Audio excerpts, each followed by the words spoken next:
박근혜 대통령을 이제 그 이명박 그 대통령 후보하고 2007년도 8년도에 한나라당 경선을 하면서 떨어졌잖아요. 이명박 씨가 대통령 후보가 되고, 그래서 이제 박근혜 주변에 있던 그 팀들이 왜 졌냐, 우리가 왜 졌냐. 결론은 많은 사람들이 박근혜가 콘텐츠가 없다고 한다. 그래서 그러면 우리가 콘텐츠를 만들어줘야 되는 게 아니냐. 그래서 이제 김광두 선생님하고 저하고 이제 머리를 굴린 결과, 그럼 우리나라 5,000년 역사상 가장 훌륭한 지도자는 누구였냐? 그럼 그분의 통치를 조금 연구를 하면 우리가 거기서 많은 교훈을 배우지 않겠는가 해서 제가 제안을 했고, 이제 김광두 선생님이 참 좋은 아이디어다 해서 2009년서부터 만 2년 동안 제가 세종실록을 읽었어요. 그 세종실록이 정말 장난 아니게 깁니다. 그 조선 뭡니까 실록 편찬위원회 갔는데 사이트에 들어가 보면 한글로 번역된 게 있고, 그 다음에 원문본이 있고 그렇습니다. 그 다음에 영인본이 있고 세 가지가 이렇게 곁에 나오는데, 처음에는 이제 제가 한글 번역본을 쭉 읽었는데 좀 빨리 읽으려고. 근데 한글 번역이 너무 신통치가 않은 거예요. 그래서 안 되겠다 싶어서 이제 대조해가면서 읽느라고. 세종실록 31년 6개월 동안의 그 분량은요, 아마 청조실록만큼 길걸요. 어마어마한 분량입니다. 그래서 이제 그 세종대왕을 공부를 하면서 한국에 나와 있는 세종대왕 책을 보니까 이런 생각이 들더라고요. 이분들이 실록을 다 읽어보긴 했나? 하는 생각이 들 정도로 피상적으로 알고 있는 것들만 엮었더라고요. 그래서 나는 안 되겠다 싶어가지고 2년에 걸쳐서, 이 원래 실록은 편년체로 되어 있어요. 편년체라는 말은 1월 1일, 1월 2일, 1월 3일, 1월 4일 이렇게 나갑니다.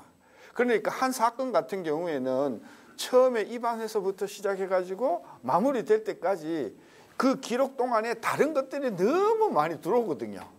그래서 이건 이렇게 하면 그 사료로서는 중요한 가치가 있으나 우리가 읽는 사람으로서는 좀 그렇다. 그래가지고 제가 주제별로 제가 편집을 새로 해서 낸 것이 이 책입니다. 그래서 아까 이 목차에도 보면 아시지만은 1장이 세종대왕의 정치의 기본 원칙과 목표가 뭐냐 하는 것을 적었고, 2장이 세종대왕의 그 국방정책이 뭔가 하는 것이 아까 이게 국토를 제대로 지켜라.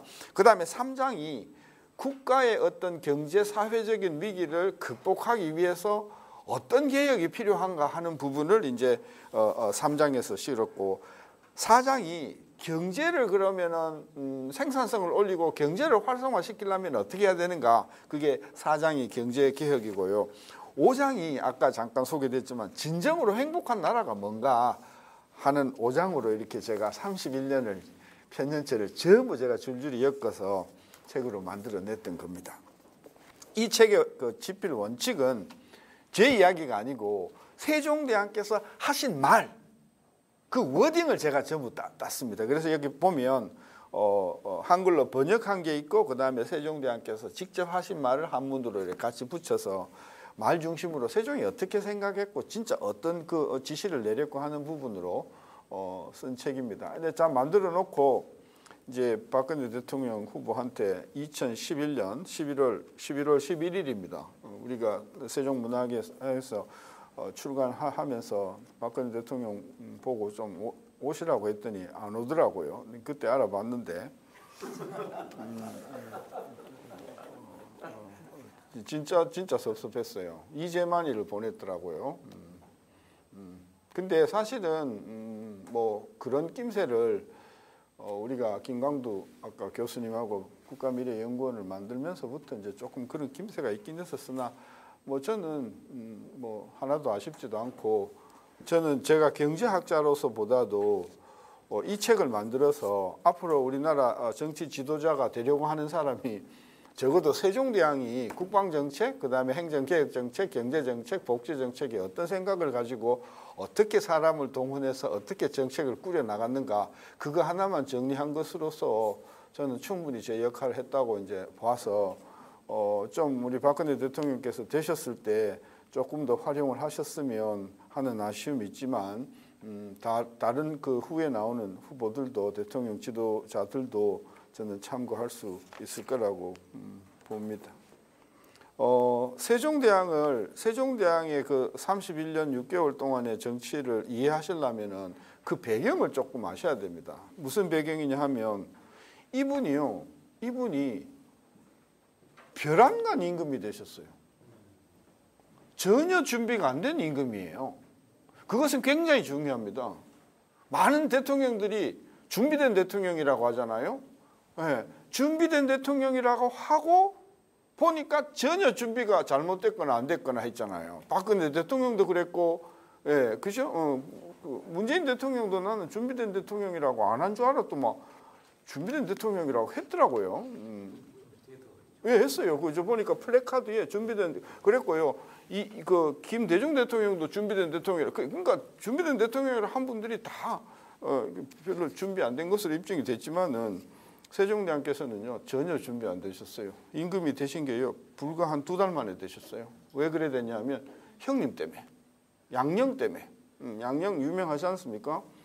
실록 보면 진짜 재밌습니다. 양령이요 어떻게 바람을 피웠냐 하는 게요 정말 19금도 그런 19금 없을 정도로 아주 적나라하게 그 이름들이 양령이 바람을 피웠던 여자들의 이름이 하도 재밌어서 제가 적어놨습니다.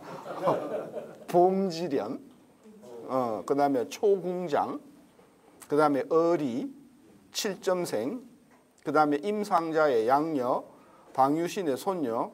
이런 이름인 것을 보면 대부분의 봉지련이나 초궁장이나 어리, 칠점생 이런 여자들은 아마 술집 여자였거나 뭐 그래 기생이었을 가능성이 크다고 봅니다. 양령이 하도 바람을 피니까 그 임금께서 태종께서 하루는 불러가지고 야 네가 조금 있으면 임금이 될 인간인데 말이야 나이가 이렇게 들어가지고 그렇게 어느 정도냐면요 그 측근들 있지 않습니까? 지금 생각해보면 막 이재만 정호성 이런 인간일 것 같아요. 왜냐하면 이 누굽니까 그 양령이 워낙 여자를 좋아하니까 그 환심을 살라고 인사동에 가면요 기가 막힌 여자가 있다 갑니다 이렇게 하거든요. 그럼 한번 데리고 와봐 이래 되잖아요. 그럼 인마들이요 밤에요 그때 전기가 없잖아요, 그죠? 보따리에 그냥 납치를 해가지고 그 양령이 살던 궁이 우리가 알고 있는 창경궁입니다. 왜냐면 동궁이잖아요. 여기 들어와가지고는 거기다 그냥 들여다 놓고 막 임신시키고 막 이랬다고요. 근데 이게 어떻게 들키냐면요. 창경궁에 있는 거기 우수리, 그러니까 무수리, 나인하고 창덕궁에 있는 그 나인하고가 연애를 했어요. 그래가지고 이게 야들이 땅굴을 파고는 왔다 갔다 하다가 잡힌 거예요. 그래가지고 잡혀가지고 막 문초를 하는 와중에 이게 이제 그 양령의 그 밖에서 납치한 여자가 있다는 거를 알게 된 거예요. 그래가지고 이제 문초를 해가지고 결국 드러나게 된 거거든요. 그래가지고 태종이 막 불러가지고 꾸지람을 하고 막 여러 번 꾸지람했습니다. 한 번 해가 안 들으니까요. 스승을 데리고 오라고 했어요. 양령의 스승이 황희정승이거든요. 황희정승을 딱 세워놓고 회초리로 아들을 막 때립니다. 당신이 어떻게 아들을 가르쳐갖고 아들이 이 모양이냐고 막. 그러니까 황희가 막 놀래가지고 그죠? 양령 보고 좀 정신 차리라고. 그러고는 안 그러겠다 하고 또 그 짓하고 3번 정도 그래 합니다.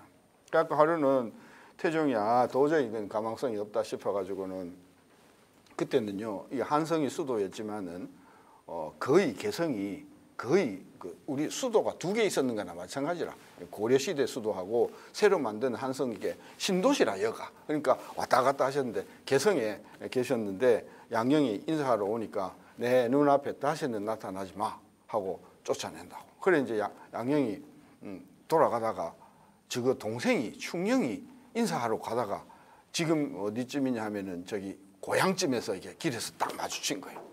그 양령이 화가 나니까 자기도 아버지한테 그러니까 충령 보고 네가 고자질했지 네가 고자질 안 했으면 내가 바람 피는 거를 아버지가 어떻게 알 수 있었냐고 막 화를 내니까 충령이 형님은 좀 있으면 국왕이 되실 분인데 정신 좀 차리십시오. 응? 그랬더니 야 임마, 네가 말하는 도하고 내가 가는 도는 차원이 다른 거야. 그러고는 이 양령이 화가 나는 거야. 그러니까 같이 따라가지고 아버지한테 또 옵니다. 와가지고는 대들어요. 그러니까 그 태종이 뭐 잿더리는 알겠지만 잿더리 비슷한 걸 줬더니 나타나지 말라고 했잖냐. 이래가지고 이 양령이 서울로 돌아와가지고 아버지한테 편지 씁니다. 그 내용이 되게 재밌습니다. 바람은 저만 피었습니까?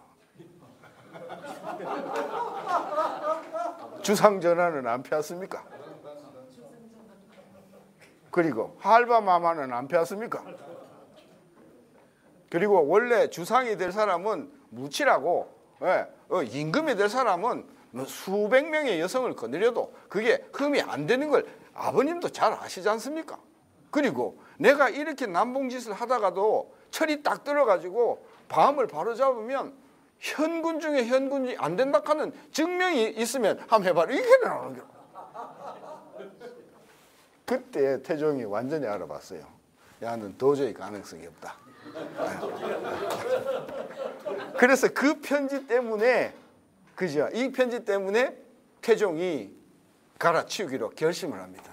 그런데 그때 태종의 아들이 있었어요. 양령의 아들이 있었어요. 한 5살쯤 될 기라. 그걸 세울 수는 없잖아. 그래서 충령이다. 그래가지고 충령을 불러가지고 네가 대권을 이어받아라. 충령이 이걸 받겠습니까? 그렇죠? 형님이 멀쩡하게 살아계신데 저 못 받습니다. 못 받아서 3번 정도를 거부를 하거든요. 그러니까 안 되겠다 싶어가지고 태종이 그 영의정, 우의정, 좌의정을 다 충령한테 보내서 받으셔야 됩니다. 이거는 물릴 것이 아닙니다. 성질이. 그래서 할 수 없이 충령이 임금하기로 하고 그렇게 물려받고 7월 달에 물려받고 8월 초에 즉위하셨어요. 그러니까 불과 2달 사이에 임금이 되신 게 전혀 준비 안 됐습니다. 이 사실이 왜 중요하냐 하면 세종은요, 돌아가시는 그날까지 나는 부족하다. 전혀 왕수업을 못 받았고 전혀 준비가 안 된 사람이다라는 그런 기본적인 말하자면 겸손함이 깔려 있었습니다. 이게 첫 번째 세종대왕의 그 리더십을 이해하는데 굉장히 중요합니다. 두 번째는요, 이분이 가지고 있는 기본 그 마음이 내가 정치를 잘못하면 반드시 하늘이 벌을 내린다 이렇게 생각을 하셨어요. 그래서 흉년이 들어서 사람이 죽고 뭐 화재가 있어서 사람이 죽고 그러면 이분은요 항상 내가 뭐 잘못하나, 내가 정치를 어떻게 잘못했기 때문에 나라가 이렇게 벌을 내리는가 이렇게 생각을 하시고 완전히 식음을 끊고 골방에 들어가셔가지고 제사를 지냈어요. 그리고 제사 지내고 나오셔가지고는 전국에다가 방을 붙입니다. 분명히 내가 잘못한 게 있기 때문에 하늘이 이렇게 흉년이나 그 재난을 분명하다.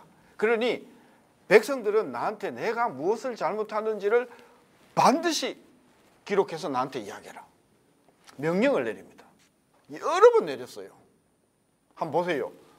임금이 방을 붙여서 전국의 유생들한테 임금이 잘못한 것은 낱낱이 지적해서 고발해라 이러니까 그 유생들이 시골에 내려가고 뭐 여러 가지 낙방하고 뭐 삼수사수하고 뭐 이러던 얼마나 기회가 좋겠습니까? 붓도 몇 년 안 잡아보던 분 그지 가 와가지고 그분들이 쓰면 얼마나 길게 쓰겠습니까? 그죠? 막 그래가지고 막 수백 통의 그죠? 이 고발문이 올라옵니다. 세종대왕이요 그거 다 읽었어요. 다 읽어갖고 빨간 줄 쳤습니다. 야, 이 말은 진짜 내가 듣고 보니까 정말 맞는 말이다 해가지고요. 그 기록이 이 책 안에 제가 정리해가지고요. 다 기록해놨습니다. 그 재밌는 게 그거 보면 뭐가 있냐면요. 임금님이 잘못하는 정치 쭉 나열했는데요. 그 책에 있지만 제일 재밌는 게 뭐냐면 장관 너무 많습니다. 장관 너무 많아서 장관 줄여야 됩니다. 그리고요. 그 한강이 이렇게 올라가고 내려갈 때 통행세를 받았대요. 근데 올라갈 때 통행세를 받는 건 이해가 되는데 내려갈 때는 빈배로 가는 게 대부분이거든. 그 빈배를 받습니까? 뭐 이런 거. 그죠? 그리고 또 어떤 게 있냐면은 하늘이 저렇게 재앙을 내리는 이유가 뭔지 아십니까?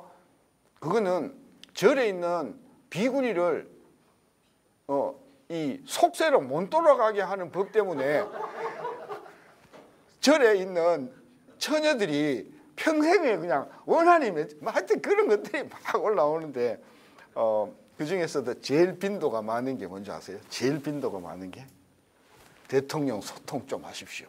그거. 대통령이 소통을, 이게 임금님이 소통을 얼마나 잘 하시는 분인데도요, 대통령 소통하시라고 하는 게 그 기록에 나와요. 그래서 항상 이분은, 그래서 이게 그 문제가 생기면 그렇게 자기 스스로를 돌이켜보면서 반성을 했습니다. 세 번째로는요, 이분이요, 굉장히 불행한 분입니다. 굉장히 불행하다는 건 첫째, 건강이 엄청 안 좋았습니다. 예, 당뇨, 뭐, 물을 막 한 말 마셨다가 하고요. 그 정도가 아닙니다. 자기가 막 몸이 아파갖고요. 잠을 못 잤다가 막 종창이 있어갖고 막 고름이 막 한 대빵 나왔다 할 정도로 막 온몸에 종창이 있고 막 당뇨 있고 40대 중반이에요. 이미 당뇨 때문에요. 앞이 안 보였다 했어요. 그래서 이분은 뭐 그 당시에 뭐 약이 있겠습니까? 그러니까 이분은 주로 이제 온양 온천을 많이 가셨어요. 이천 온천하고 온양을 갔는데 이 경기도 이천 말고 강원도 이천이라고 지금 38선 이북에 있는 건데 어쨌든 온천을 많이 가셨고요. 그래 건강이 되게 안 좋았습니다. 그래서 53세에 돌아가시지만 이분이 또 왜 불행하냐면요. 가족이요 굉장히 불행했어요. 가족이 불행하다는 뭐냐면 대군이 7명이었거든요. 적자가 7명이라. 적자가 7명인데 2명이요. 19살, 20살 그 이쁠 때 19살 때 그냥 연년이 죽어버립니다. 죽어버리고 그 뭐 자기 그 뭡니까 딸이 죽은 건 말할 것도 없고 많이 죽었는데 가장 이게 슬프게 생각했던 사건이 뭐냐면 세종대왕의 큰아들이 문종 아닙니까? 문종인데 문종에 비를 드렸어요.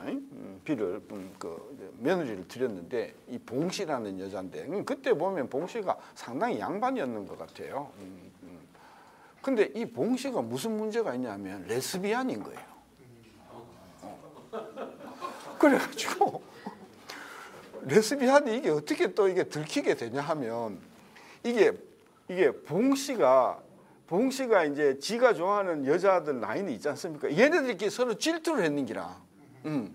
이래가지고 하다가 이게 이제 들켜가지고 이게 이제 어떤 에피소드가 나오냐면 병풍을 쳐놓고 그 안에서 나인하고 이 그 봉씨라는 며느리가 이렇게 뭐 이렇게 하는데 그 소리를 듣고 질투하는 여자가 찔러가지고 그게 이제 드러나는 그게 세종대왕한테 그게 올라온 거예요. 그러니까 세종대왕이 이제 영의정하고 좌우의정을 불러놓고 이걸 어떻게 해야 되냐고 했더니 그 영의정 좌의정이 다 이제 그랬을 거 아닙니까? 이거는 가족사니까 이건 그냥 숨기고 그냥 덮어도 세종대왕 좀 있으면 국모가 될 여자가 이게 말이나 돼? 당장 내쳐버립니다. 당장 내치니까 한번 생각해 보십시오. 여러분이 딸이 임금의 며느리가 됐는데 소방 맞아가 돌아오면 그 집이 우째겠습니까? 그걸 보면요 전부 자결했어요. 가족이. 그래가지고는 일단은 그러고 나서 이게 그 세자빈을 공석으로 둘 수는 없으니까 이제 또 간택을 했지 않습니까? 이제 김씨라는 여자가 들어오는데 이 김씨는 얼마나 이게 질투가 심한지 이게 그 문종이 진짜 공부벌레거든요. 맨 아버지보다 훨씬 공부 많이 했습니다. 그리고 여러분 최국이 알고 계시죠? 최국이 아시죠? 세계 최초로 최국이죠. 그거 문종이 만들었어요. 어쨌든 세종이 만든 게 아니에요. 그럴 정도로 하니까 이 사람 맨날 공부만 하니까 방에 안 오잖아. 이 김씨가 며느리가 이래가지고 자기 남편이 자기 방에 올 수 있는 방법이 뭐냐겠더만 방법이 있습니다. 그 남편 침대에다가 바늘 뭉치를 깔아 놓으면 이게 꿈에 막 불편해갖고 방에 그래갖고 넘겨라. 근데 그 방에 구렁이가 들어오는 바람에 구렁이를 잡는다고 하다가 그 바늘 뭉치가 발견이 된 거예요. 그래가지고 이게 또 세종한테 올라가요. 그래가지고 세종대왕이 이것도 그래서 김씨를 또 쫓아내 보냅니다. 아까는 다 목을 매서 아까 봉씨는 자살이 김씨는요 다 배를 갈라갖고 가족이 다 자결할 정도로 그러니까 이제 세종대왕이 염치가 없잖아요. 이제 며느리 못 들이잖아, 그죠?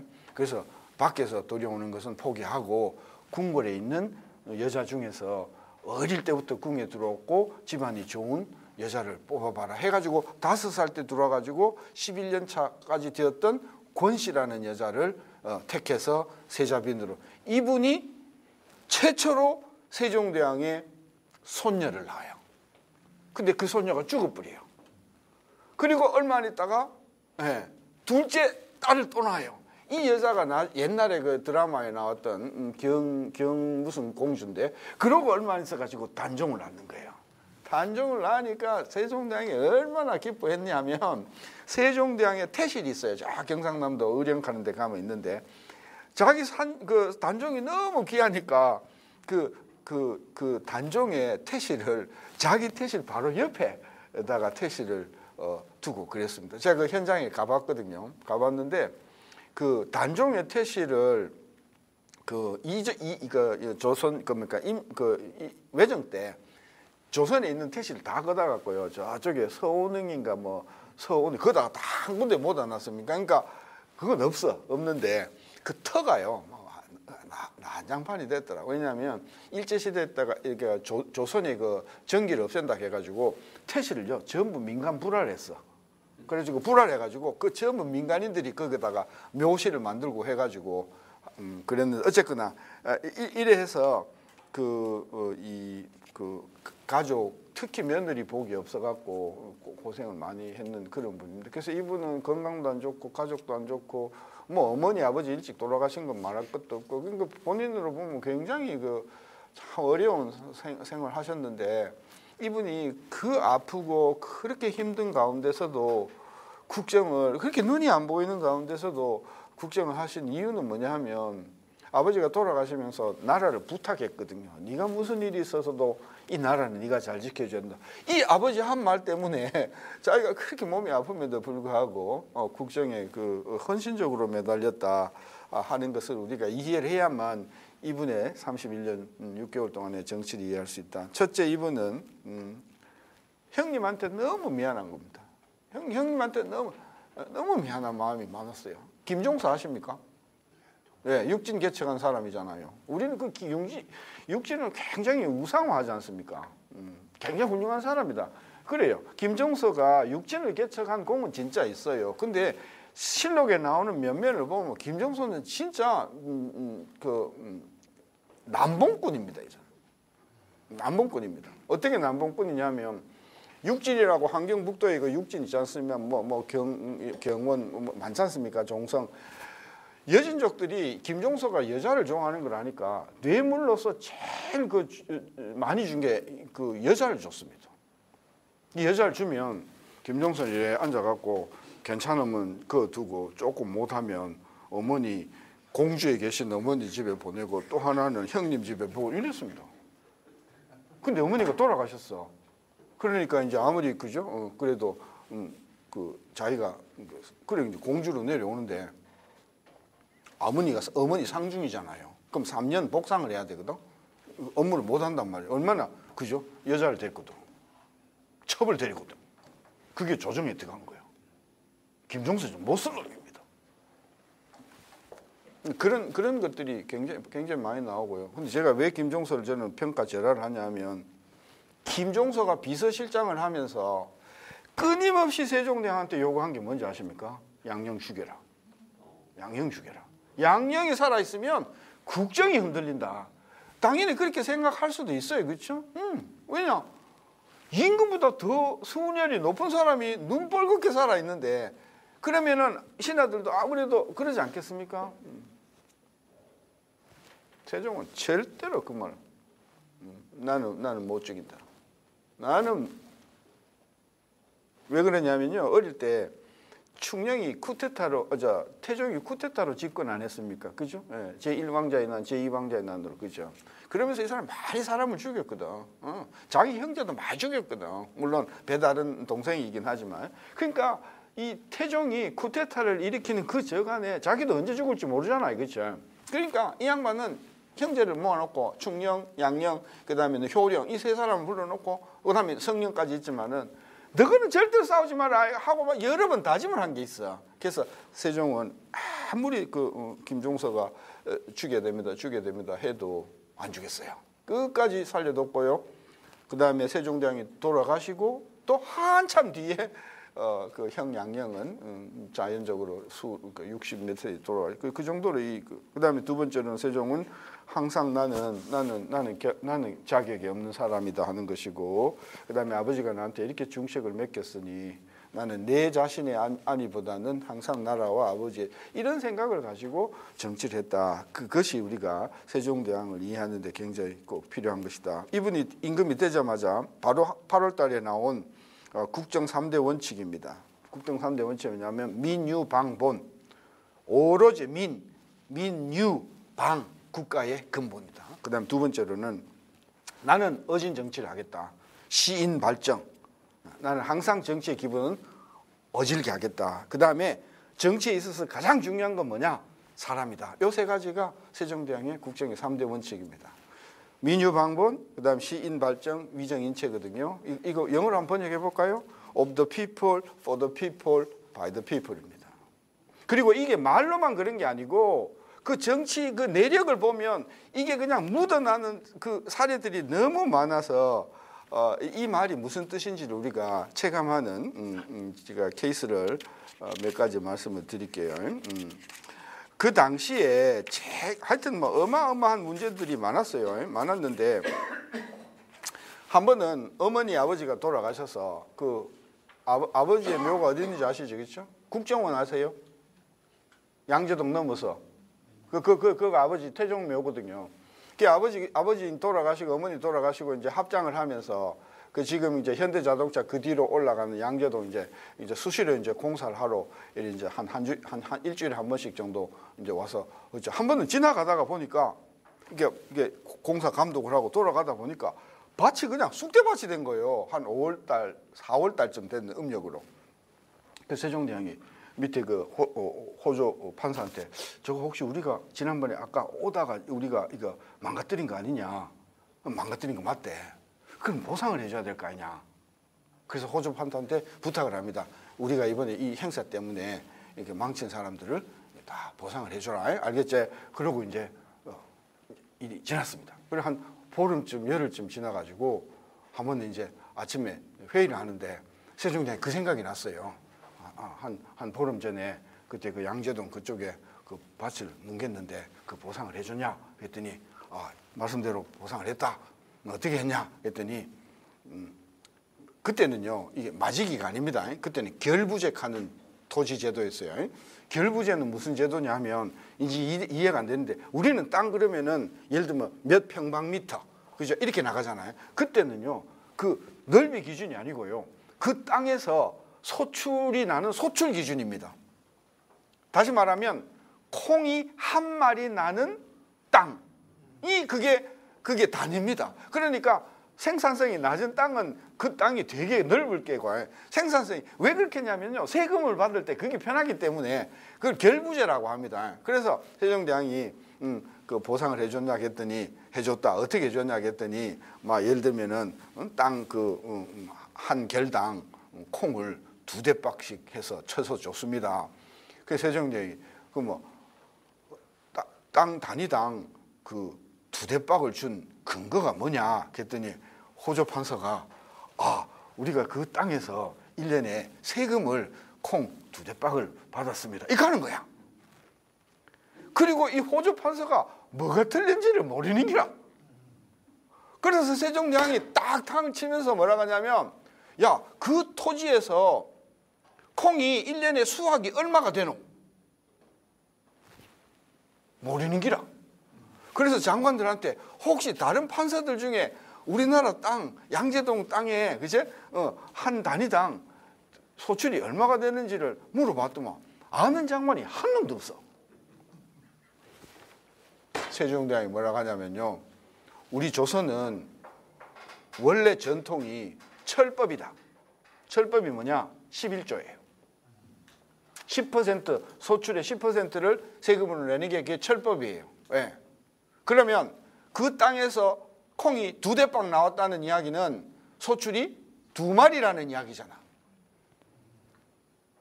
그랬더니 호조 판사가 빨개져가지고 죄송합니다. 제가 조치를 해서 2마리를 드리도록 고쳐 하겠습니다. 세종대왕 무슨 소리 하냐고. 그 호접 보면서 깜짝 놀라는, 도대체 어쩌란 말이냐. 세종대왕 말씀이 있습니다. 파종 언제 했노? 3월 초에 했습니다.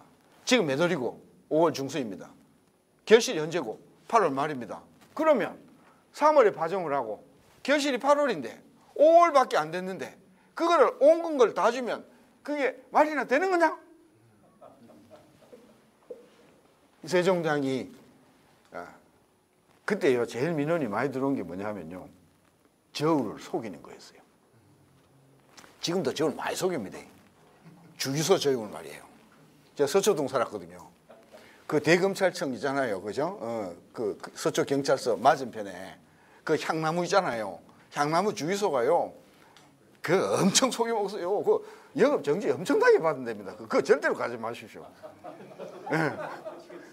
그래가지고 영업 정지 받아가지고는 주인 바뀌고 또 그 임대료가 비싸서 그런지 아니면 뒤에 뭐 검찰이 있어서 그런지 내가 잘 모르겠는데 어쨌든 왜냐면 제가 거기 다녀왔어요. 그래가지고 그때도 저울을 속이는 사람이 많았어요. 그 막 민원이 막 얼마나 농민들이 억울하겠어요. 그죠? 평생 자기가 농사를 지었는데 말이야 그 다 속여 먹고 이러니까 민원이 되니까 세종대왕께서 회의를 열었습니다. 이 문제 어떻게 극복할 것인가. 법무장관이 어떻게 나오겠습니까? 형조판서가 앞으로 이 거울 속이는 놈은 지게 됩니다. 세종대왕이 책상을 딱 치면서요, 나는 그래 생각 안 한다. 나는 무슨 생각하냐, 뭐 저울을 자꾸 속여 먹는 이유가 뭐냐, 저울이 귀하기 때문이다. 없어서 그렇다. 만약에 집집마다 저울 하나 있어봐라, 속일 수가 있겠냐? 그래서 그때 이천이라는 사람이 공조 참판이었어요. 공조는 이렇게 뭐라 할까, 이게 물건 만드는 데잖아, 그제? 시켜가지고 서둘러 저울 만들어라 해가지고 한 4, 5개월 만에 한 1,400개 만들어가지고 전국의 관공서에 다 뿌려버립니다. 그 후로는 저울 속이는 놈이 안 나옵니다. 왜? 조금 이상하면 잠깐만 동사무소 가가 쟤보고 이래버립니다.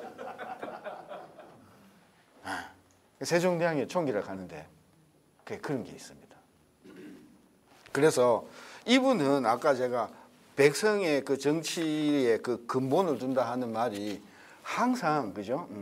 그런 관점에서 이걸 봤습니다. 재밌는 사건이 하나 더 있습니다. 서달이라는 사람이 있어요. 서달이가 누구냐? 서선의 아들이에요. 서선이 누구냐? 당시 국방장관이에요. 실세 중에 실세의 아들이야. 근데 이 서다리의 장인은 누구냐? 황이야. 아버지는 국방장관이지. 장인은 영의정이지. 이 서다리가 어머니를 모시고 이제 서울서 고향이 서산이야. 서산으로 이렇게 가는데 그 길이 어디쯤 되냐 하면 지금 아산쯤 돼요. 신창이라고 하는 데쯤 지나가는데 어느 놈이 자기 그 행렬이 수십 명의 그 행렬을 앞으로 그냥 인사도 안 하고 지나간 거예요. 저런 무례한 놈 있나? 그래갖고 종을 시켜가지고 색출해 와라 이래 된 거예요.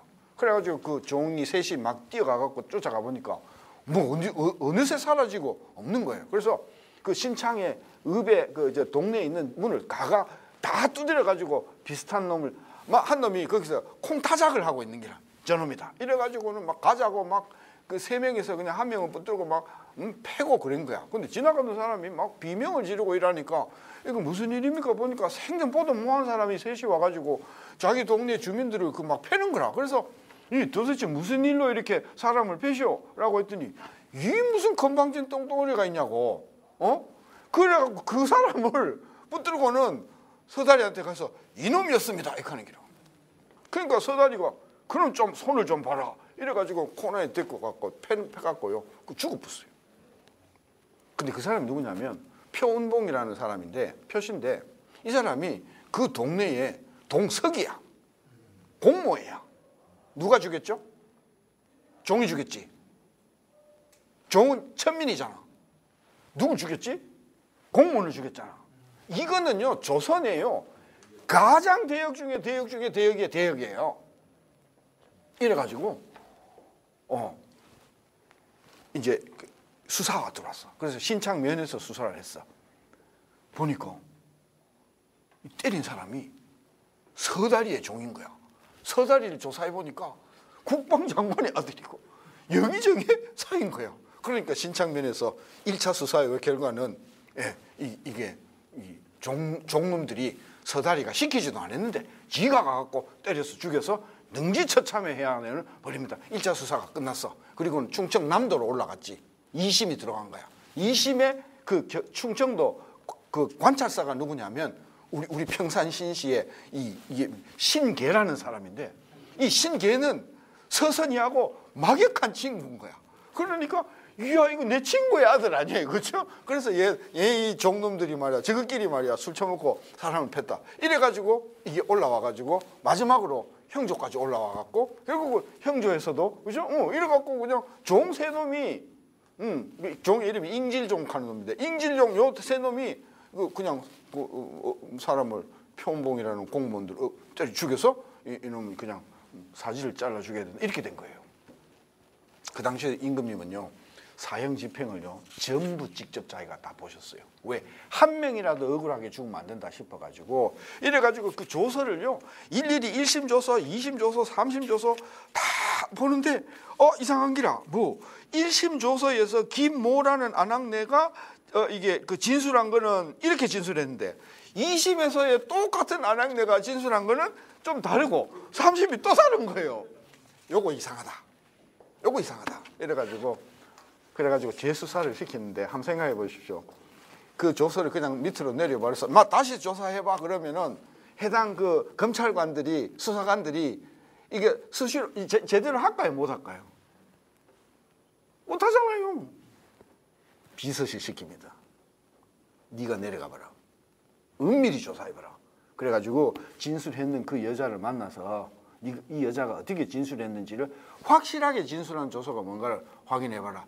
이래 됐더니 조사를 해봤더니 저거 아들이 잡혔다고 아버지가 무튼 그때야 뭐 전화도 없고 하니까 그지 그랬겠지만 어쨌든 했지. 그 다음에 장인 어른이 황희가 그랬지. 그러고요 그 동네가요 아산이라겠잖아요. 아산은요 누가 거기 그 뿌리가 있냐면요 맹사성 아십니까?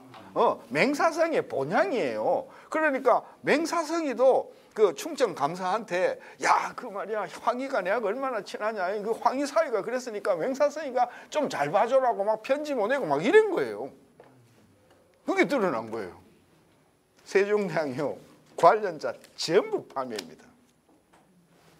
전부 파면했어요. 재밌는 거는 파면하고 한 달도 안 돼갖고 다 복직시켰어요. 이게 이제 우리가 조금 이해하기가 어려운 부분이에요. 저는 이렇게 해석합니다. 너희가 잘못했으니 반드시 그지? 호적에 빨간 줄 하나 그어야 된다. 그때 국정에는 너희들이 필요하니 국정에는 내가 다시 쓴다.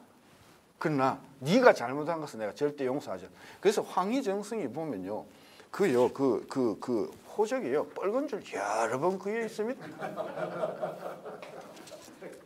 제가 드리고 싶은 말씀은 세종대왕은 항상 정치를 하면서 항상 백성들의 입장에 서서 사람 한 사람의 생명조차도 본인이 그렇게 건강이 안 좋음에도 불구하고 그런 케이스가 너무 이 책에 다 정리를 해놨는데 그런 케이스가 너무 많아서 세종대왕이 정말 꼼꼼하게 백성을 챙겼다 하는 것을 알 수가 있습니다. 세종의 정책 중에서 우리가 꼭 눈여겨봐야 될 부분이 국방정책입니다. 아까 잠깐 우리 이 교수님 소개했지만은 세종대왕은 요즘 말로 하면 공험진이라 하는데 완전히 꽂혔습니다. 공험진. 네. 나는 이 공험진이라는 이야기가 왜 우리 교과서에 안 나오고 왜 우리 같은 지식인들이 왜 공험진 처음 들어보셨잖아요. 왜 이야기가 안 나오는지 진짜 이상한 거예요. 공험진이 어디냐 하면요 아까도 잠깐 이야기했지만은 백두산에서 북쪽으로 한 180km 올라가는 지점입니다. 왜? 아까도 연길 정도 부근인데 왜 세종대왕이 그 공험진에 꽂히셨냐 하면 명나라 태조가 주원장이가 이성계한테 친필을 써준 게 있어요. 그러면서 왜냐하면 이성계가 그 세종의 할아버지가 그 만주 지역의 실질적인 말하자면 군사 지도자였거든. 그래서 명나라 주원장이가 명나라를 세우면서 쿠데타로 원을 없애고 명을 세우면서 그 지역이 안정되기를 바라서 그 지역의 토호인 이성계한테 오케이 너 그 땅은 공험지이다 하고 친필을 써준 게 있어. 이 양반이 그걸 보진 못했는데 아버지한테 들은 적이 있어. 공험지는 조선의 땅이다라고 이게 명태조가 써준 분명히 명나라에 있다고 생각을 한 거예요. 그래서 이분은 임금으로 계시면서 항상 공험진 이걸 찾으려고 김종서도 보내고 수도 없이 보냈는데요. 결국은 못 찾았는데 그 공험진은 이게 아까도 이야기한 백두산 우로 한 200km 가까이 올라가는 집. 제가 그래서 그 사서에 공험진이 어디쯤 되는가를 제가 쭉 찾아서 그냥 여기에 나오는 기록 저기에 나오는 기록을 다 이렇게 해보니까 그죠? 그 회령이라고 하는 지역 그리고 경원이라고 하는 지역에서 북쪽으로 350리 350리가 곱하기 4km 해보면 그죠? 한 150km 정도. 그래서 한 지금의 우리 두만강 쪽보다도 한 150에서 200km 그 북쪽 지점이단 말이에요. 이분은 이것 찾으려고 엄청나게 노력을 하셨다. 국토의 그 화음에 대해서. 또 하나 세종대왕께서 이 국토에 대해서 집착을 가지셨던 그 부분이 뭐냐면 신지라는 겁니다. 신지, 새로운 땅. 그 당시에 조정에요 희한한 놈들이 많이 막 와서 소위 말하자면은 어떤 사람이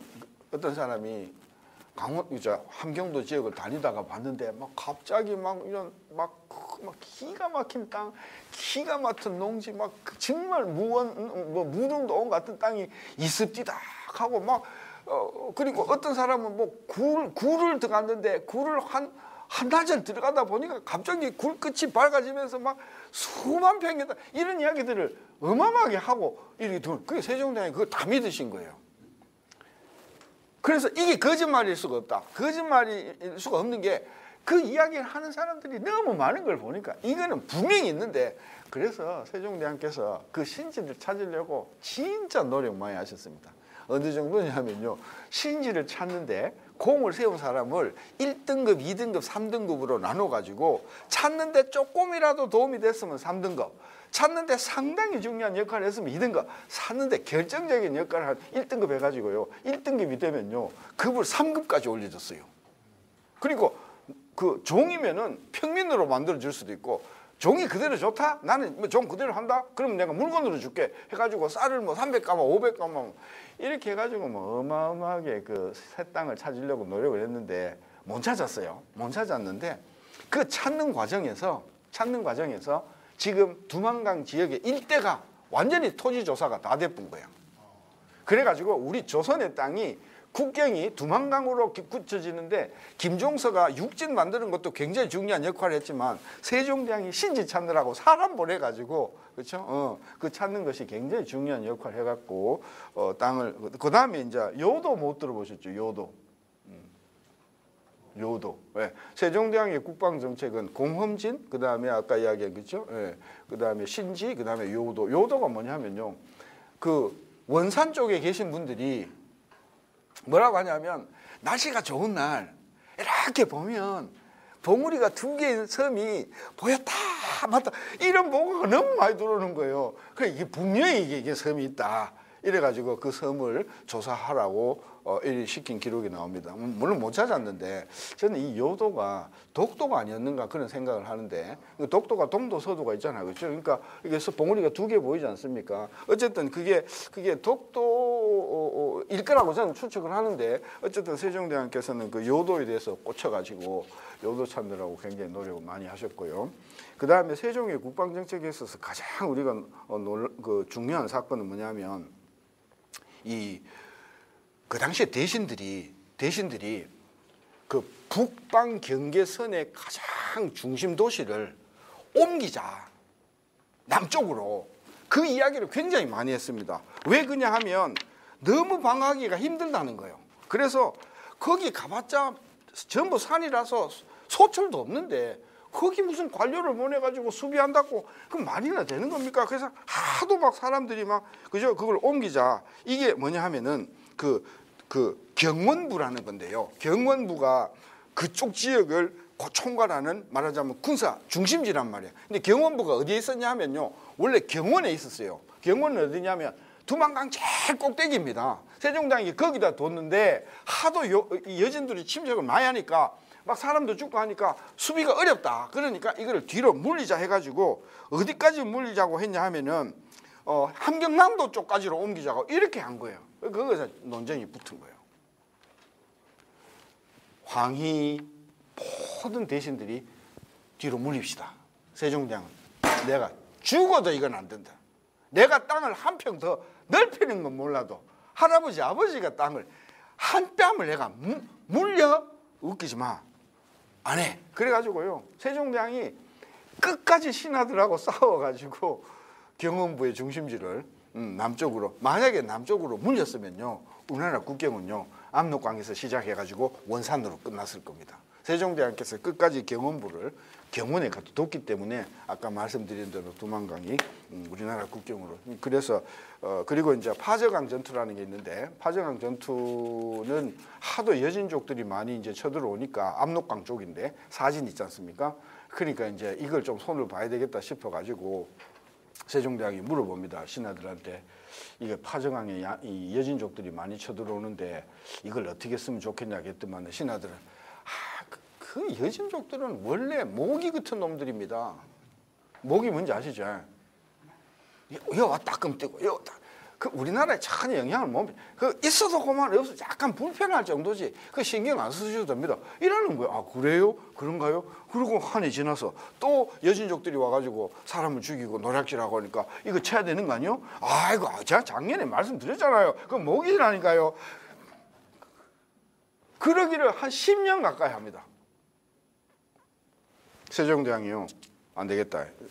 이내는 더 못 참는다. 이래가지고 그 과거 시험에 문제를 냅니다. 예. 조선의 선비들은 여진족에 침략하는 것에 대해서 어떤 정책을 치는 것이 좋으냐, 공격을 해서 완전히 근절하는 게 좋으냐, 아니면 대신들 말 맞다나 모기와 같은 존재니 그냥 내두는 게 좋으냐, 너의 생각을 기술해라, 이래 나옵니다. 그래갖고 공격해야 된다. 그래 이런 놈들을 전부 합격시켜가지고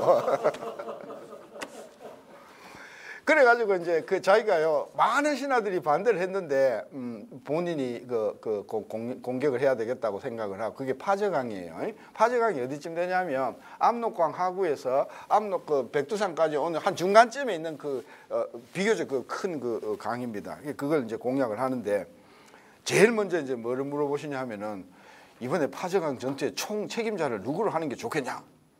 아무도 그걸 하지 말자 하는 사람인데 그죠? 내 생각에는 전에서부터 파저강을 공격해야 된다고 했던 사람이 한 사람이 있는데 그 사람이 최윤덕인데 최윤덕을 쓰면 어떻겠냐? 좋습니다. 최윤덕을 불러갖고 군사가 몇 명이면 되겠냐? 했더니 제 생각에는 한 10,000명이면 되겠는데 내가 여기서는 제가 10,000명인지 모르겠습니다.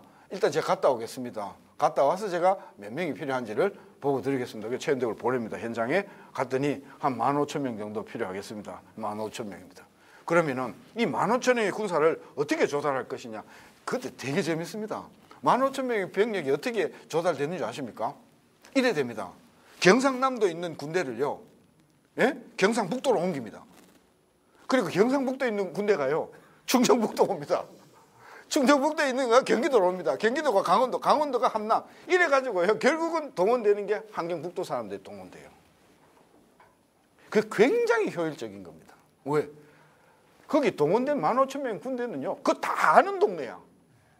근데 예를 들어서 경상남도 함천에서 15,000명 가봐. 그쵸? 그리고요 그때 전투는요 자기가 다 그 병기를 다 자기가 조달했어. 그래서 합니다. 그래가지고 세종대왕이요 그 계획의 꼼꼼함이라 하는 거는요 말도 못합니다. 며칠 날 출발하고 4월 중순 좋습니다. 왜 4월 중순? 좀 있으면 비가 옵니다. 그걸 조금 일찍 가면 춥습니다. 그 북한이잖아요. 그러니까 그래 오케이. 그러면 군대가 15,000명이 몇 개로 나눠 가면 좋겠노? 3개가 좋겠냐? 5개가 좋겠냐? 7개가 좋겠냐? 감론을가 그때 내 생각엔 왜냐면 그건 좀 산길이기 때문에 어차피 그렇지 매복을 당하면은 그냥 순식간에 몇천 명이 죽을 수 있으니까 몇백 명씩 쪼개가지고 가는 게 좋다. 그래서 7군. 그래서 7군의 오른쪽 제1군단, 제2군단, 3군단, 4군단, 5군단, 6군단, 중군단 누구 이래가지고 세종대왕 세워가지고요 대승을 거둡니다. 그게 파정, 그게 우리 압록강 국경을 확보하는데 어쨌든 세종대왕은 이 국방에 있어서는 정말 훌륭한 그런 정책을 많이 하셨다 하는 걸 알 수가 있고요. 그 다음에 이제 그 제일 꼭 이야기를 해야 되는 제도가 아까 공법이라고 하는 겁니다. 공법은 뭐냐면요. 그때는요 공법이 아니었어요. 그때는 세제가 어떤 줄 아십니까? 세제가 이렇습니다. 서울에서 그 징세관이 내려갑니다. 징세 조사관이지 징세관은 아니고 내려가서 예를 들면 우리 이상빈 선생님이 경상북도의 땅을 예를 들어서 백마지기를 가지고 있다 하면은 그 이상빈 선생님의 그 토지에 내려갑니다. 그래 가서 올해 농사가 어쨌는지를 다 적어 옵니다. 그래가지고 거기에 대해서 10%를 세금을 물립니다. 자 그러면 우리 이상빈 선생님이 이제 징세관이 온다 하는 걸 알면 좀 돼지 말이라도 좀 잡겠습니까? 안 잡겠습니까? 잡겠지. 그래갖고 돼지 몇 마리 주고 세금을 감면하면 세상에 그보다도 돈 되는 게 그래요. 그래서 그때 그 제도를 우리는 손실납헌법이라고 하는 겁니다. 손 잃어버린 거, 실 뺏긴 거, 그거를 답 직접 가서 징세조사관이 가서 보고 실측을 해가지고 그 굉장히 과학적인 제도거든 사실은. 근데 이게 문제가 뭐냐? 아까도 얘기했지만 지방의 토호들이 오는 거 보니까 임마 옛날에 그치 우리 아버지 그치 우리 뭐 형님의 조카의 제자 막 이래야 될 거 아니라. 그러니까 이게 징세가 제대로 되질 않는 기라. 세종대왕이 그것에 문제를 있다고 아신 거예요. 그래서 이걸 개혁을 해야겠다 싶어가지고 제시한 게 공법입니다. 공법은 뭐냐 하면 이겁니다. 일단 전국의 토지를 크게 등급을 매깁니다. 처음에는 5등급, 그 다음에 7등급, 뭐 3등급, 갑론을박했는데 결국은 5등급으로 이제 이게 결론이 나는데 그래서 이게 뭐냐면 이제 우리 함승희 선생님이 강원도에 갖고 계신 땅은 그거는 산지잖아. 그러니까 그거는 A, B, C, D, E 5등급 중에서 D급.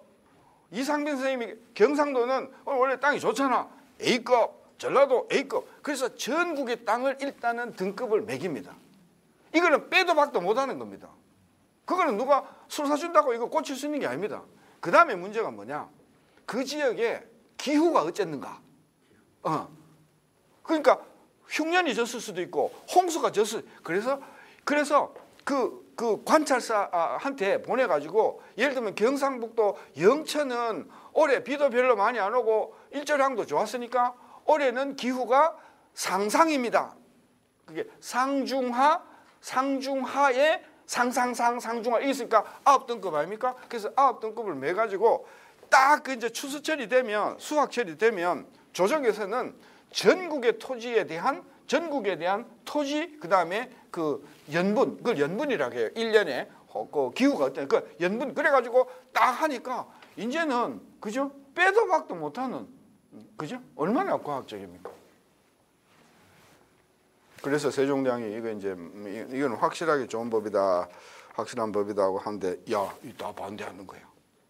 다 반대하는 거야. 조정이 회의를 하면 다 반대야. 왜 반대했을까요? 전부 지구탕이거든. 아니 예를 들어서 국방장관 정도가 되면은 경차관에 내려간다 한들이 인마 뭐 그치 뭐 야 인마 왜 전화 넣었었지만 그치 문자 하나 보내가 내 땅 알지 뭐 이러면 그러니까 이게 다 반대를 하는 거예요. 그래서 세종대왕이 인간들 말이야 이렇게 좋은 제도를 말이야 국가적 나이살까지는 먹은 놈들이 말이야 다 반대를 해. 그 고민합니다. 그래갖고 내린 결론이 뭔지 아십니까? 오케이 여론조사. 그래가지고 전국에 땅 있는 사람들만 중심으로 해가지고 공법을 실시하는 게 좋으냐 안 하는 게 좋으냐를 투표에 붙입니다. 여론조사를 합니다. 결과가 어째 나온지 아십니까? 63%가 찬성, 7%가 반대인가 그랬습니다. 50대인가 뭐 하여튼 어쨌든 압도적으로 찬성이 많이 나옵니다. 그럼 실시해야 됩니까? 안 해야 됩니까? 실시? 해야 되지. 근데 못 하시는 기라. 왜? 반대표를 보니까 영의정 반대, 좌의정 반대, 6조 판서 다 반대. 그리고 그 팔도잖아요. 팔도 관찰사 있지 않습니까? 관찰사 중에 한 명 빼고 다 반대인데 그 한 명은 왜 안 했냐 했더니 임마가 그때 황해도 관찰사인데 몸이 아파가 그 투표를 안 한 거야. 이거 못 하는 거야. 그래서 세종대왕이 이거 여론조사는 하자 하는데 때가 아니구나 묵혀둡니다. 그러고 나서 17년 뒤에 합니다. 17년 뒤에 하시는데 이 반대가 그냥 세니까 이렇게 반대하면 밀어붙여도 되는 일이 아니구나 해서 어디만 하냐면요. 온양 온천, 왜냐면 이분이 아프시니까 온양에 자주 행차를 하셨잖아요, 그제? 이분이 한 번 행차하면 보통 석 달 걸립니다. 그러니까 석 달 걸리니까 온양에 가시면서 온양 부근에 목천이라고 하는 데다가 이제 임시 거처를 두시고 거기에서 그죠? 이 공법을 실시하면 세수가 어찌 되는지를 이 실사를 시킵니다. 보니까 차이가 너무 많이 나는 거예요. 공법을 실시 안 했을 때 세수가 공법을 실시했을 때 세수보다도 그죠? 예.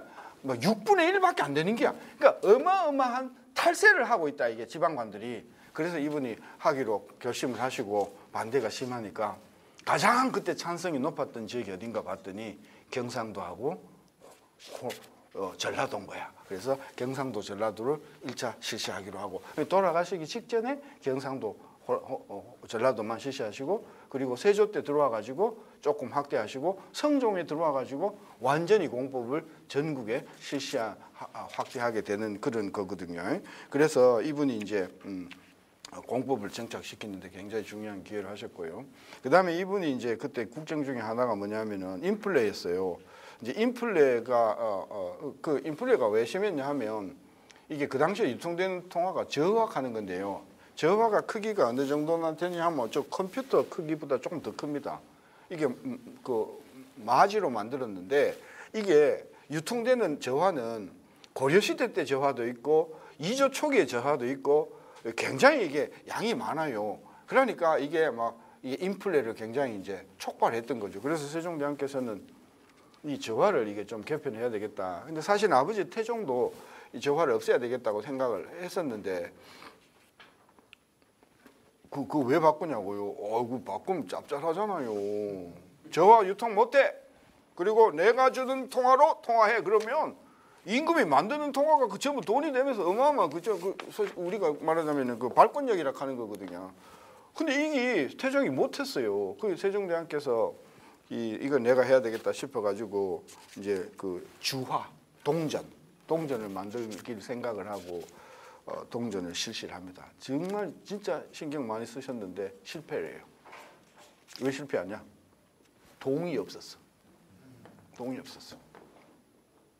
그리고 동전을 만든다고 해버렸더니 그래가지고 동전을 만들기 위해서 어떻게 했냐면 집에 있는 그죠? 동그릇 있잖아요. 녹그릇 같은 거 그걸 전부 강제로 막 강제는 아니지만 하여튼 다 했단 말이에요. 그러니까 돈값이 어째 되겠습니까? 막 떠버리는 거예요. 그러니까 돈값이 뜨기 전에는 예를 들면은 1,000원짜리 동전 크기가 요만했다 하면은 동이 귀해지니까 그대로 하니까 크기가 어째 될까? 점점 커질까 작아질까? 점점 작아져 버리기라. 그리고 값이 계속 오른다 하는 걸 아니까 동전을 가지고 있는 사람이 동전을 유통시키겠습니까? 차라리 금고 안에 넣어놓고 금괴짝같이 생각하겠습니까? 그래서 실패를 해요. 그래서 이 주화 실패의 결정적인 이유는 뭐냐면 우리나라에 이게 동이 없어서 그러니까 중국이나 일본은 동전이 성공할 수 있었던 이유는 그 구리가 비교적 풍성해. 그래서 세종대왕께서 그 부분을 그래서 세종대왕께서 실패한 정책이 많습니다. 그때 제가 있었으면 한 말씀 드릴 텐데 어쨌든 세종대왕이 실패한 정책도 되게 많은데요. 제가 마무리하면서 제일 드리고 싶은 말씀은 이겁니다. 하루는 광양이라는 동네에서 어떤 사람이 아버지를 찔러 죽인 사건이 일어났습니다. 세종대왕은 그야말로 그 예절이라 하는 것, 그렇죠? 그걸 중요시하는 분인데 천륜을 어기고 아들이 아버지를 찔러 죽이다니 세상에 이런 배륜이 있겠는가? 그러면서 네. 여러분 그때 예절 교육은 어째 시켰을까요? 예절 교육이라는 게 뭐 일반 사람들은요 한자를 못 읽잖아요. 그래서 그때 기껏해서 나온 게 삼강행실독 하는 그림이 있었어. 그게 뭐냐면은 아버지한테 효도해야 된다 하는 그림, 뭐 이런 거 있지 않습니까? 신하는 그림을 가지고 보여주면서, 그러니까 이게 교육이, 그래서 세종대왕 이게 모든 윤리에 관한 책들이 전부 한문으로 돼 있고 이게 어려우니까 이런 평민들은 말이지 그걸 알 수가 없지 않냐. 이게 참 안타깝다 이런 생각을 했었거든요. 그러고 얼마 안 있어서 공교롭게 어떤 사람이 길에서요 냄비를 하나 주세요. 세상에 이런 공자가 이래가지고 집에 가고 냄비를 가지고요 밥을 끓여 먹었어요. 근데 며칠 뒤에 군사가 들어와가지고는 이 사람을 잡아갔어요. 너는 그 훔친 물건을 썼다는 거예요. 근데 그 훔친 물건이라는 게 산적이 집에 들어가서 그 냄비를 훔쳤는데 갖고 가다가 떨어뜨렸는데 그걸 주워서 쓴 거니까 이것은 말하자면은 점유 이탈물 횡령죄지만 그 점유 이탈하게 된 계기가 도둑놈들이 한 거잖아요. 그렇죠? 그러니까 도둑놈의 횡령한 물건을 썼기 때문에 이것은 형률에 따라서 이것은 참형에 처한다. 이게 이렇게 된 거예요. 그래가지고 이게 사형 집행 그 조서가 3심 거쳐서 올라온 거예요. 세종이 보니까 야 이거 좀 억울하다 싶은 거라. 이 사람이 도적도 아니고 그게 장군인지도 몰라고 그냥 길 가다가 주웠다는 걸 그걸 썼다. 이건 그런데 이 서민들이 대명률 명나라 율법에 도적이 훔친 물건을 쓰면 목이 날아간다 하는 법을 알았을 택이냐. 이것도 법을 우리 서민들이 몰라서 그런 거 아니냐. 이해가 되시죠? 그 당시에요 가뭄 때문에 죽는 사람이 굉장히 많았어요. 특히 저 이북지방에 막 340명이 막 죽어갖고 막 길코장이에 막 시체가 막 썩어간다 막 이런 보고서가 올라오는데요. 그 중에 요행이 살아남은 사람이 있어요. 안 죽은 사람이. 그래가지고 동네 사람들이 불쌍하다고 막 그지 한 나흘 굶은 사람에다가 입에다가 그냥 생밥을 막 밀어 넣으니까 그거 먹다가 막 죽을 뿐기라. 그래서 세종대왕이 어떻게 생각하시냐면 이게 응급처치에 대한 정보가 없으니까 이렇게 며칠 굶은 사람은 처음서부터 아주 연한 미움을 먹이고 어느 정도 회복하면 이게 딱 이것도 모르고 그냥 불쌍하다고 그냥 쌀밥을 밀어 넣으니까 그게 그런 거 아니냐. 그래서 세종대왕이 결심을 하게 됩니다. 우리 백성들이 억울하게 죽는 이유가 법을 있어도 법을 모르고 예절을 교육을 제대로 받을 기회도 없고 약에 대한 정보도 이 모든 것이 문자가 한자로 돼 있어 그런 거 아니냐. 그러니까 이분들이 정말 사람다운 사람을 하려면은 문자가 쉬워야 되는 거 아니냐. 이래가지고 집현전 최총수가 최만리라는 사람이에요. 그때 집현전 부제학이었어. 이분이 그때 나이가 63인가 그래. 불러가지고 내가 며칠간의 사학을 보니까 이러해서 우리 서민들이 편하게 읽을 수 있는 문자를 만들려고 하는데 집현전 최만리 부제학은 어떻게 생각하시는가 했더니 최만리가 갑자기 정색을 하면서 그게 그 사료에 나옵니다. 전하, 몽고에 자기의 문자가 있습니까 없습니까? 몽고 있지. 몽고 야만인입니까 아닙니까? 그럼 야만이지. 여진의 문자가 있습니까 없습니까? 여진 문자 있지. 야만입니까 야만 아닙니까? 야만이지. 그 리스트 다 나옵니다. 티베트 있습니까 없습니까? 이란 있습니까 없습니까? 다 납니다. 결론, 우리가 문자를 만드는 순간 우리는 뭐가 된다? 그겁니다. 세종대왕이 이런 인간은 일 못하겠네. 그래서 고향으로 가시오. 그래갖고 이분이 고향이 전남 영광인가 그래. 그분이 그 자리에서 잘려가지고 영광으로 내려갑니다. 그래가지고는 그 당시에 바로 그 사법시험 됐는 그 집현전 학사 성삼문 불러가지고 니는 왜 생각하냐 했더니 정말 이런 훌륭한 생각이 따로 없습니다. 그렇지? 오케이. 니하고 신숙주하고 니 몰라서 그러지 수양대군이 진짜 똑똑하대. 수양대군하고 셋이서. 왜냐하면 문종은 좀 있으면 임금이 될 사람이니까 얘는 좀 냅두고 그래서 수양, 그다음에 신숙주, 그다음에 성산문 요 몇 사람이 우리 한글을 만드는 작업을 들어갑니다. 그래갖고 그게 있고 나서 한 10 몇 년 뒤에 세종 28년에 12월 30날짜에 보면 세종대왕께서 문자를 만드셨다는 말이 나옵니다. 그리고 3년 뒤에 훈민정음 어제락 하는 거, 나라 말씀이 중국에 달아, 그죠? 뭐 어야쁜 백성이 밀고조 홀빼 있어도 이게 이제 나옵니다. 근데 저는 그 한문을, 그 한글을 만드신 이유가 뭐냐? 나라 말씀이 중국에 달라, 백성이 뭐 니르고조 홀빼 있어도 이게 아니고, 한글을 모르니까 사람이 법을 몰라서 죽고 약을 몰라서 죽고 인간도 같지 않은 예절이, 이런 인간이 안 되려고 하면 한글이 있어야 된다, 이런 생각을 차마 거기에 작진 못해서 아주 고상하게 쓰셔서 저는 그렇게 했다고 봐요. 어쨌든 뭘 보면 아시냐 하면 세종대왕께서 한글을 만드시고 나서 제일 먼저 한 일이 뭔지 아십니까? 제일 먼저 한 일이 한자를 읽는 방법, 옥편이잖아요. 자전을 만드세요. 그래서 한자로 집가자는 어떻게 읽는다, 야, 그 책을 만드세요. 그게 첫 번째 작업이고, 그리고 그거를 만들기 위해서 신숙주하고 선상문을요 연변에 얼마나 많이 보낸지 몰라요. 그 지금 저 뭡니까, 어디죠? 그 압록강 건너편에 단동이 엄청나게 보내요. 왜냐하면 중국에서 이걸 어떻게 발음하는가를, 그때 뭐 녹음기가 있어요. 그게 가서 이게 한글을 가지고 거기서 발음하는 거를 보고 이렇게 자전을 만들어 가지고 첫 번째 만드셨고요. 애석하게도 그때 만든 동국 정운이라고 하는 자전책이 없어요. 지금 아마는 중국에 가면 어디 있지 싶은데 어쨌든 그 책이 소실돼 가지고 없고요. 그 다음에 제일 먼저 하신 일이 뭐냐면은 대명류를요 한글로 다 번역하셨어요. 그 중국의 명나라 법전이 우리나라의 사실상 그때 법전이었거든요. 물론 이제 나중에 경국대전이 만들어지고 했지만은, 그래서 제일 먼저 한 일이 법전을 한글로 번역하는 것이고, 그 다음에 한 게 뭐냐? 아까 삼강행실도를 전부 한글을 한자로, 이게 한글로 풀어갖고 책 만드셨고요. 그 다음에 약초 있잖아요.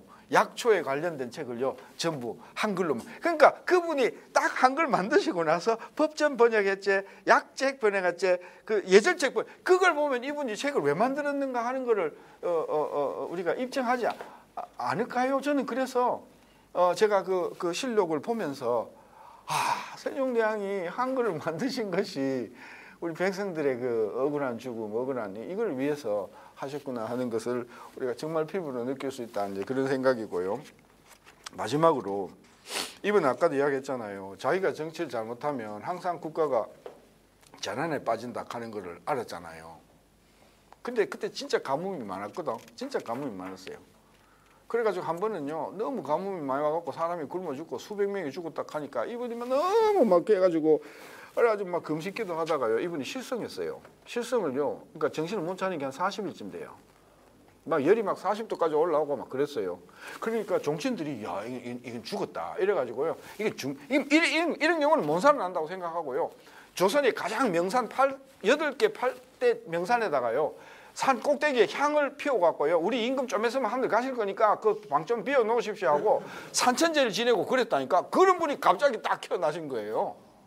그럴 정도로 이제 이분은 하늘에 대해서 굉장히 제사를 지내는 것에, 그래서 이 하늘에 대해서는 이게 굉장히 이게 좀 있는데, 보니까 100세 막 사는 분들이 있는 거예요. 80세요. 많아요. 그때 기록을 보면 70대는 말할 것도 없어. 80대, 90대, 100세까지 다 나옵니다. 오래 사셨던 분. 이분 어떻게 생각했냐면 오래 사시는 분은 하늘이 축복을 내린 거다. 그래서 이분을 우리가 잘 대하지 않으면 하늘을 무시하는 거다. 이래가지고 세종대왕이 정치를 바로 하시는 것 중에 하나가 뭐냐, 노인네들을 대접하는 일이다 해가지고요 이분이 돌아가시는 그날까지 경노연을 굉장히 많이 베푸셨습니다. 전국에 있는 노인들이 다 오도록 못하니까 관찰사한테 경상도 네가 알아서 해. 전라도 네가 알아서 해. 내가 하는 거와 똑같은 방식으로 노인네들을 불러갖고 먹이고 그다음에 철철이 옷 드리고 그다음에 그 음식 드리고요. 70대에다가 그다음에는 좀 더 격을 높여서 80대 이상, 그죠? 그리고 90대 이상, 그리고 100세 이상. 100세 이상은 이건 아무나 오래 사는 게 아니잖아, 그제? 그래서 90세 이상 사는 분한테는요 자기를 줬어요. 정삼품. 물론 명예직이지.